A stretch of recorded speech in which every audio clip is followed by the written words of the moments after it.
Writing task 1. Academic. A short report which has to be minimum 150 words. It can go up to 200, even to 50, but the more number of words you write, the more chances of making a mistake. And there is not a single extra mark for writing more than 150. So the examples I'm going to show and what I recommend as well are between 150 to 180 words. In this section, which they ask you to designate 20 minutes, but the way I teach it and the way I do it, it should not take more than 15 to 17 minutes. You're given instructions to summarize the information by selecting and reporting the main features and making comparison where relevant. So see this bold part again. This bold part which says summarize the information by selecting and reporting the main features and make comparison where relevant is always the same no matter what type of question you get in writing task 1. This will always be just this. Which brings me to the point that you're not expecting to report everything. The question is asking you to just picking up the main features. And in a typical question, I can see usually 5 to 6 different things. In any graph or bar chart or pie, there are like 5 to 6 different things that can be highlighted, but the main features are not more than 2 or 3. At max 3, otherwise 2. So this is the critical point here. If you write about all 5, it's not that you're not going to get extra marks. You're probably going to lose marks because you're going against the question.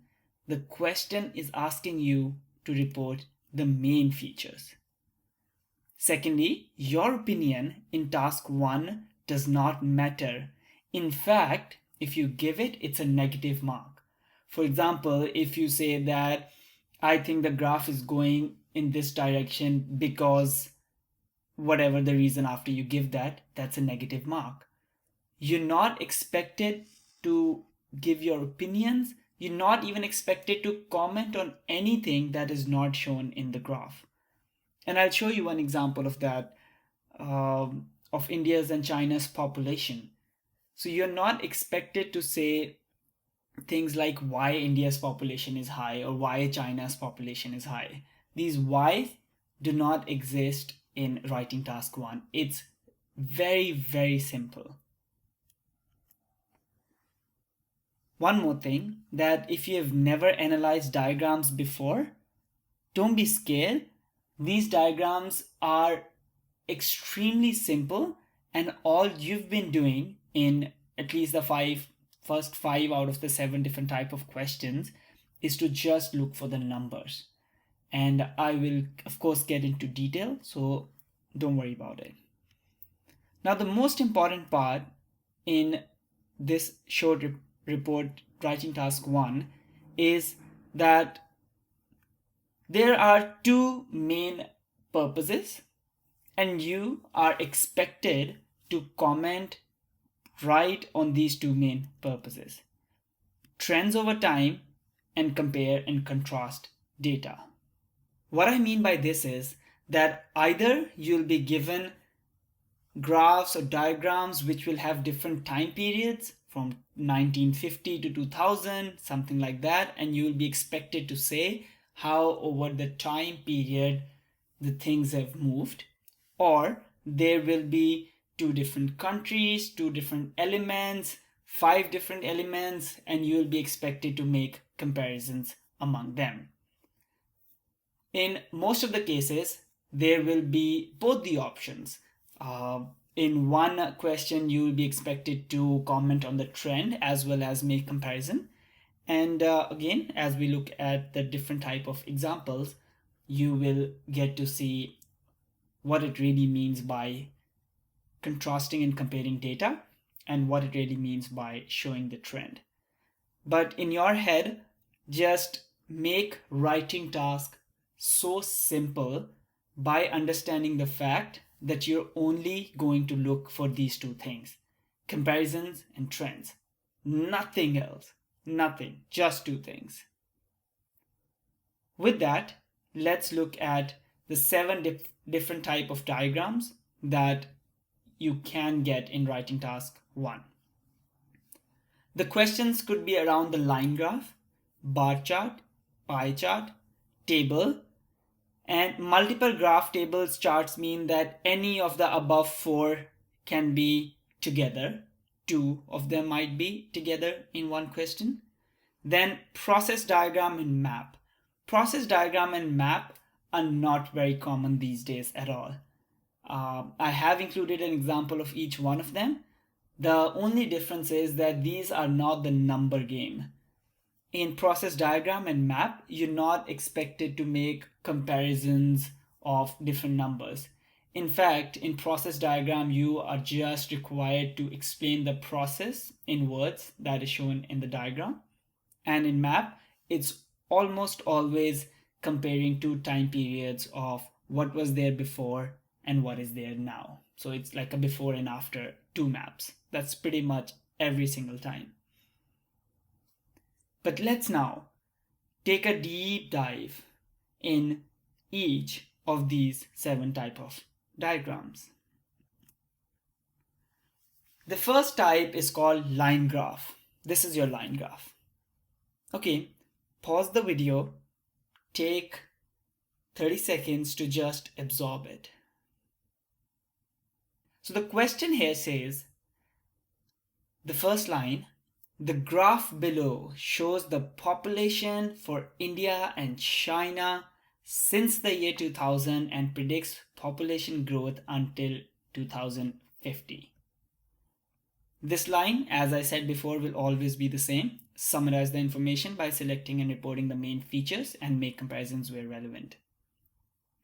So this is your actual question. And now when I look at this graph, I see a few things and I'll highlight them to you. In a line graph, it will usually be a heading, population growth in India and China, which will also be given in the question.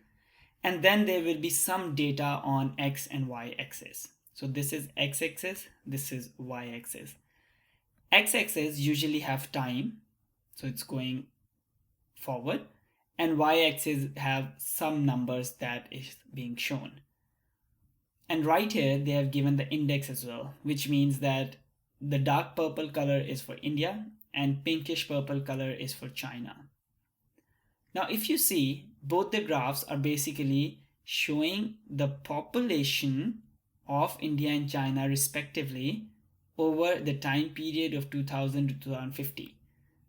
So this is a prediction, predicts population growth until 2050. So if you see here, it's just showing that at 2000 India's population was 1000 in billions, 1000 billion, 2020 roughly 1325 billion, so on and so forth. So as just a very, very broad overview, I'm going to go into detail of this. You see that India's population is increasing. You also see that China's population is increasing, then kind of getting peaked and then decreasing a bit. But if you compare from 2000 all the way to 2050, then this is still higher than this, which means it is also increasing, just at a different speed. So in line graph, you're usually asked for both comparison as well as trend over time. So remember, two main purposes: trends over time, comparison. So you'll report the trend, which is what is happening between 2000 and 2050 for each of these countries, and the comparison, which country is going faster, slower, when they're going to overtake, so on and so forth. Now let's look at the second type, which are called bar charts. Let's read the question. The following charts represent the weight measurements of people living in Charlestown in 1955 and 2015. So again, two time periods are shown, which means we will be looking at trend, how the things have changed between 1955 and 2015, and also make comparisons of the different weight categories of people in 1955 and 2015. So now let's take 30 seconds and understand the graph.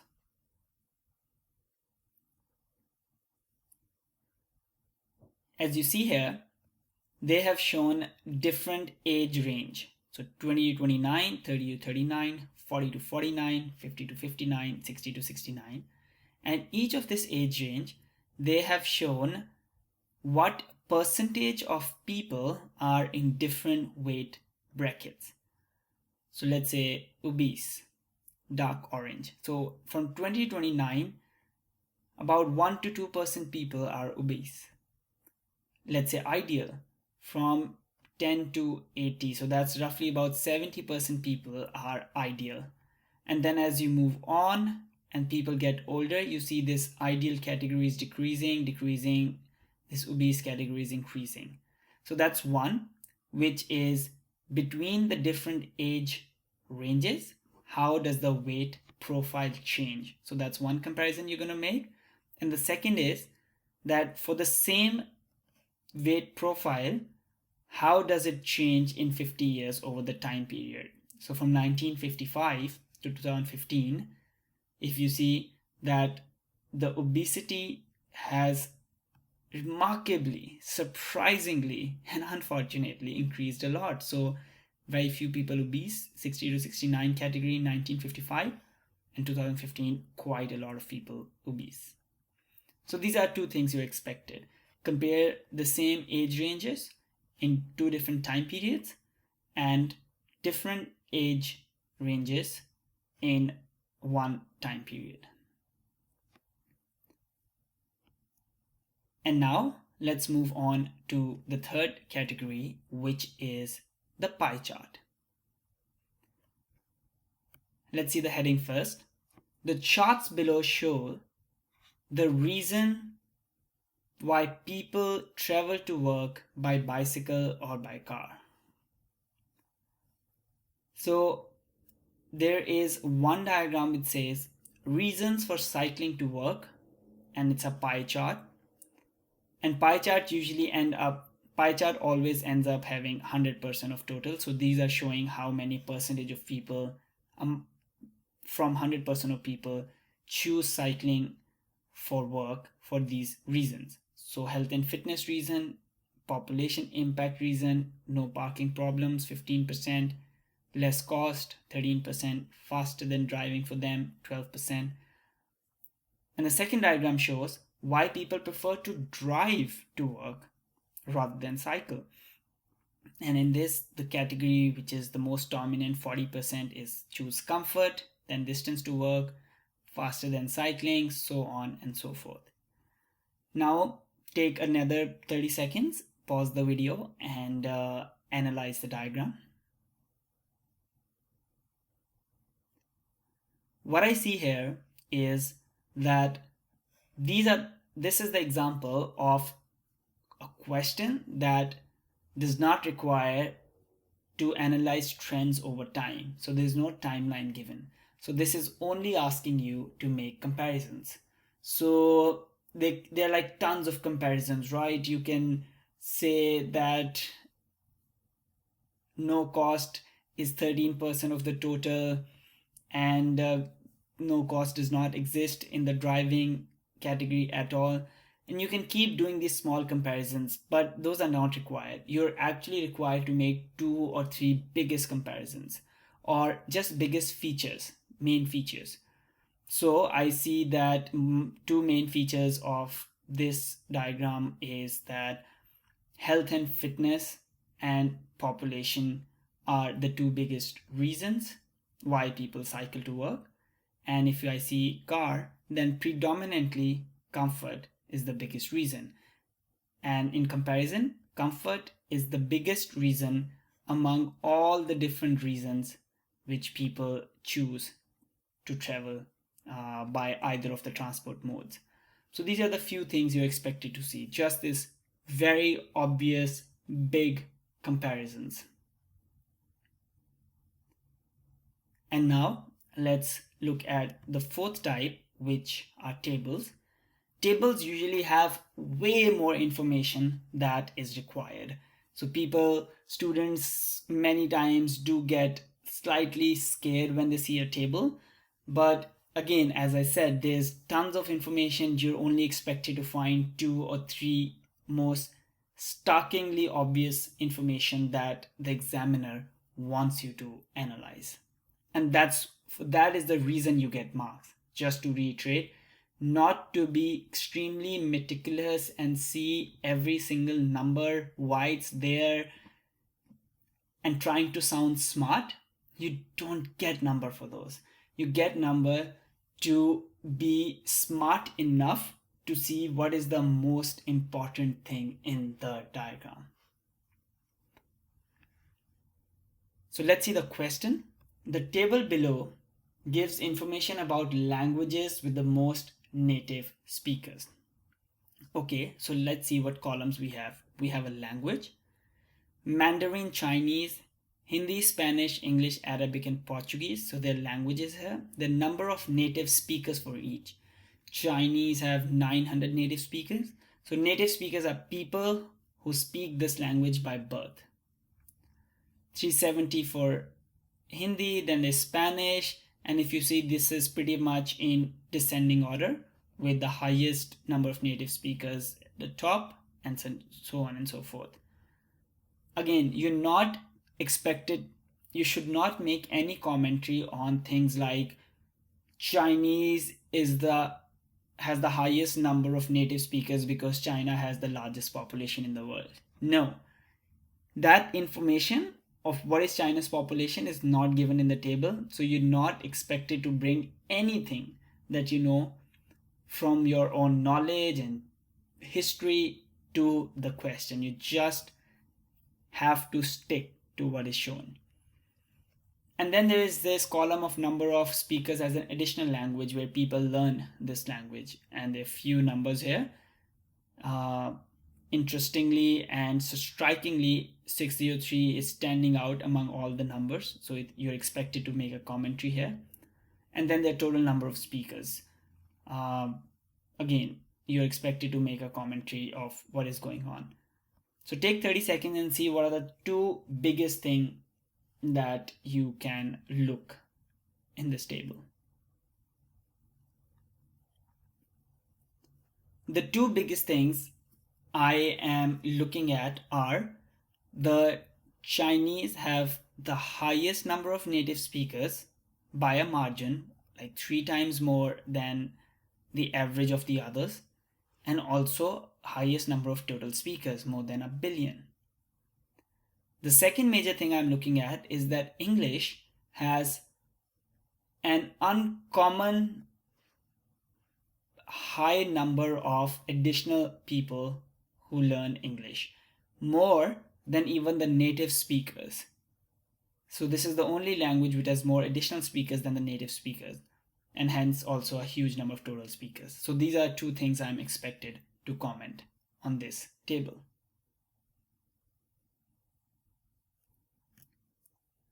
Now let's look at the multiple graph question. This is just a combination of table and a pie chart. So let's first see the question. The diagrams below give information on transport and car use in Edmonton. Edmonton is the city.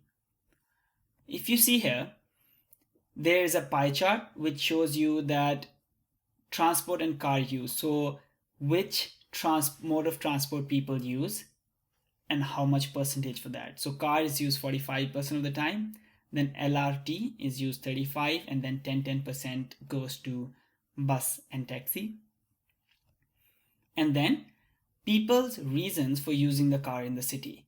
So now they have basically given you a table which is going deeper down into this 45% of car. in here, they're showing you that among the 45% who use car, these are the different reasons. People choose to commute to work. That's why they use car, 55%. Then there's shopping and leisure activities, 15. There's taking children to school and business, 45%. And as you can see, this does not add up to 100, which means people can select more than one option when they were doing this kind of survey. So someone might have said that I use car because I want to take children to school as well as commute to work. So it categorizes in both. So take 30 seconds and see what are the couple of features that strike out for you.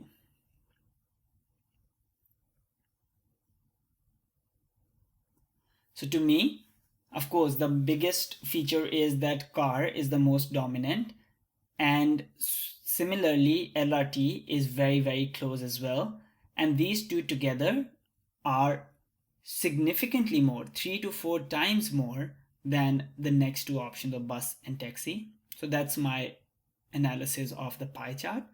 And my analysis of the second table is that among the car using people, more than half the people choose car to commute to work. And similarly, the other comparison can be that the lowest two activities, which are shopping and leisure, are almost 1/3 of the activities that people use car for, which are children to school, business, and commuting to work. So these are a couple of things. I think this is one of the questions that we'll go into detail as well when I'm going to show you complete answers. Next, the sixth one I have is process diagram.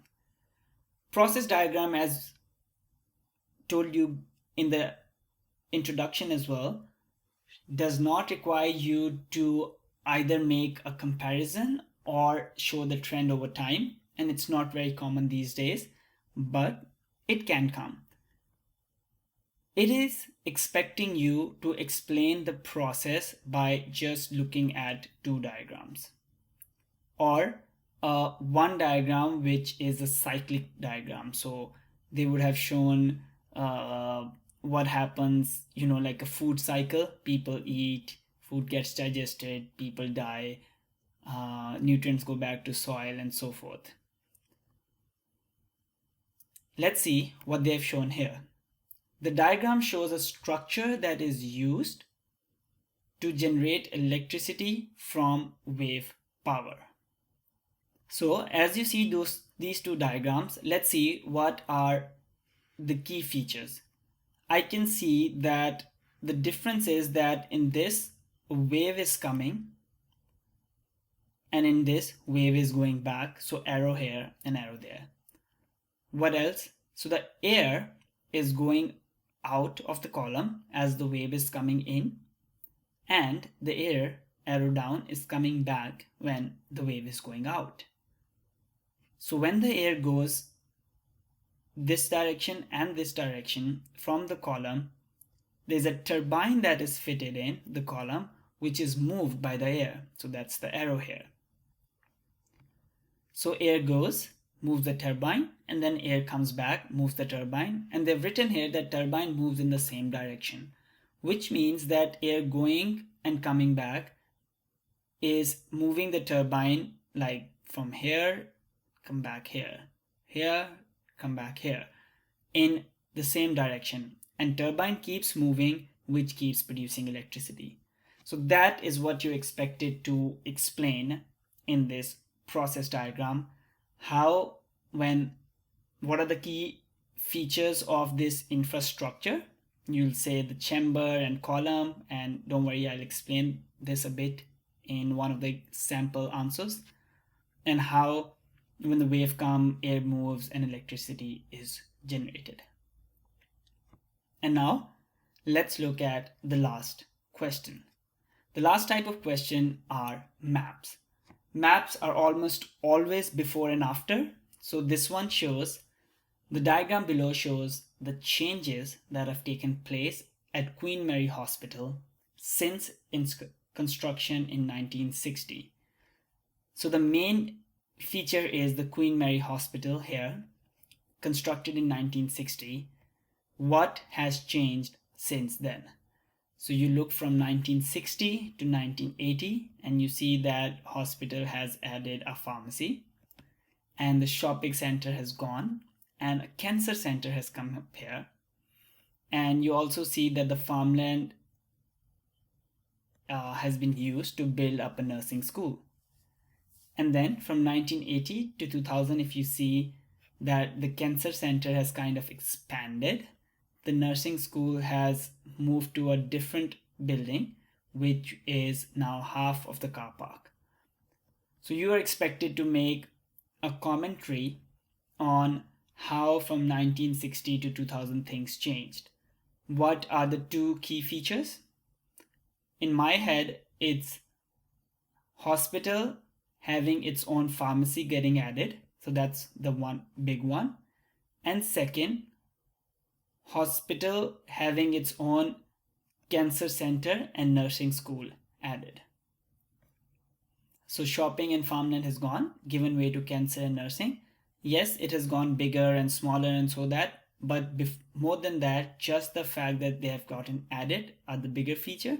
We'll of course make a commentary on the size as well, but the big two features are giving hospital its own attached pharmacy. So you see, you're expected to see that this is attached with hospital, not to a different building, and addition of cancer and nursing school. So these are your 7 type of questions. You've seen you're expected to make comparisons, you're expected to report main features, and you're expected to show the trend over time when the timeline is given. And with that, let's get to the structure for the writing task 1.